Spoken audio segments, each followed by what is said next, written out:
سب سے پہلی بات تو یہ ذہن میں رہے کہ جہاں آدمی نماز پڑھے اس جگہ کو زمین پر قائم رہنا اس کا ضروری.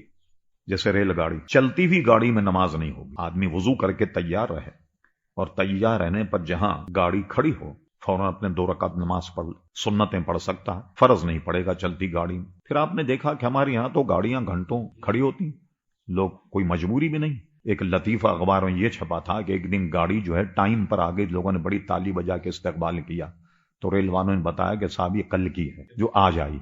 تو جہاں اتنی سہولتیں موجود ہوں تو پھر چلتی گاڑی میں پڑھنے کی کیا ضرورت؟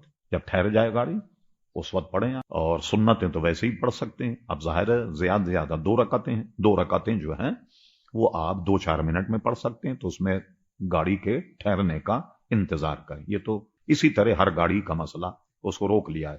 کار میں اگر آپ ہیں تو آپ کے ہاتھ میں اسٹیئرنگ، جب چاہے آپ گاڑی کو روک کر ایک طرف ہو کر کے نماز پڑھ لیں. اب آئے کشتی کا، یہ تو پانی کی سطح پر چل رہی ہے. اب اس کو آپ اگر کھڑا بھی کر دیں تب بھی پانی کے اوپر ہے. اس عذر کی وجہ سے کشتی پر نماز ہو جائے گی. لیکن اگر کشتی کنارے پر ہے، آپ چاہیں تو کنارے پہ اتر کر کے نماز پڑھ کے کشتی میں بیٹھ سکتے ہیں. اب کشتی پر نہیں ہوگی بلکہ اترنا پڑے گا، اتر کے پھر کشتی میں بیٹھ. جہاں کنارہ نہیں ہو، اب چونکہ عذر شرعی، جیسے پانی کے جہاز میں لوگ ایک زمانے میں ہندوستان کے دور میں بمبئی سے جدہ جاتے تھے، میرا خیال ہے 8-10 دن لگ جاتے سمندر میں، تو ظاہر ہے کہ کنارہ تو نہیں ہوتا. اب یہ مجبوری کی وجہ سے کشتی میں نماز ہو جائے گی. اسی طرح ہوائی جہاز میں ظاہر آپ روک کر کے اتر تو سکتے ہیں، لہٰذا آپ کھڑے ہو کر کے ممکن ہو تو نماز پڑھیں. اور اگر کھڑے ہو کر آپ نے نماز پڑھ لی تب اس میں لوٹانے کی بھی ضرورت نہیں. ہاں کچھ عوارض ایسے ہوں کہ کرسی پر بیٹھ کر نماز پڑھنا پڑے، تو ایسی صورت میں پھر